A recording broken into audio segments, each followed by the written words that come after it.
Literally, scriptures is saying that you can cease from sin. Do you know what that means? Like there's a formula, if I may use the word.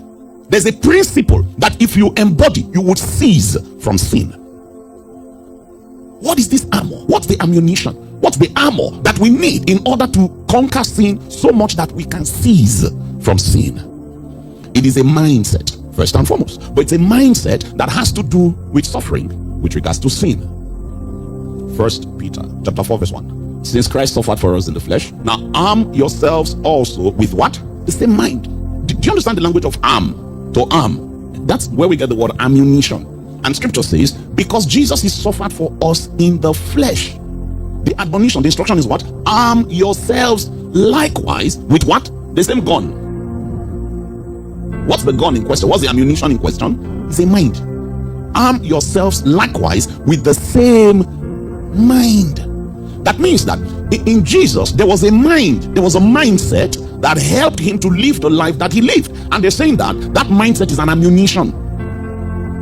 It's your armory. And they said you should arm yourself likewise with the same mind. Read on, ma'am. For he who has suffered in the flesh has ceased from sin. Let me explain that to you. The reason they said you should arm yourself with the same mind, remember they said Jesus Christ has suffered for us in the flesh.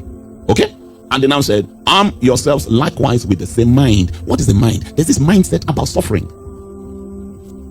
Because Jesus is suffered for us in the flesh, he suffered for us in the flesh. Arm yourselves likewise with the same mind. Why? Because he who has suffered in the flesh has ceased from sin. So the armor in question has something to do with the mind, and it is a mind or a mindset in relation to suffering. Because Jesus is suffered for us in the flesh, and they said you likewise should arm yourself with the same mind. What mind? The mind concerning suffering. Because anyone who has suffered in the flesh has ceased from sin. Now what that means? What this means is that there's a mindset towards sin, towards suffering, that is helpful in overcoming sin. Let me explain this. So Jesus suffered in the flesh, and because he has suffered, they said that's a mindset that you should arm yourselves also with. Arm yourselves likewise with the same mindset, because he who has suffered in the flesh has ceased from sin. In simple English, it simply means that if you are not afraid to suffer, you will not sin. That's all it is. There's an armor of the mind. Hey sister, stay awake, stay awake, stay awake. There's an armor of the mind. You need to get this. There's an armor of the mind. And that armor of the mind is a mindset. That there is a mindset that is an ammunition against sin. What's this mindset? It's a mindset that is not afraid of suffering. Because Jesus suffered in the flesh. And they say, arm yourselves with the same likewise, the same mindset, with the same mind. Because anyone who has suffered has ceased from sin.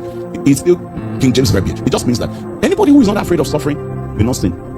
Why? Because the allure, the attractiveness of any and every sin you would ever be tempted to commit is usually in the suffering that the sin promises to save you from.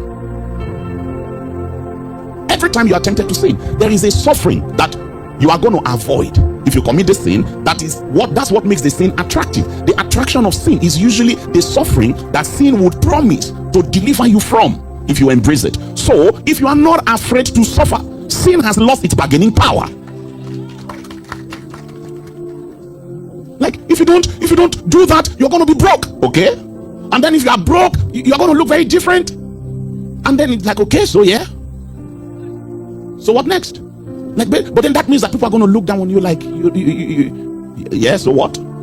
So what? You need to learn the so what. Like, so what? So what?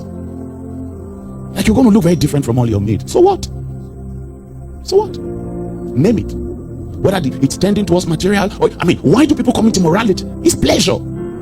It's because sin is promising you pleasure. But if you have a mindset that is adapted to suffering, to say, I will suffer whatever the pain of abstinence is, whatever the pain of celibacy,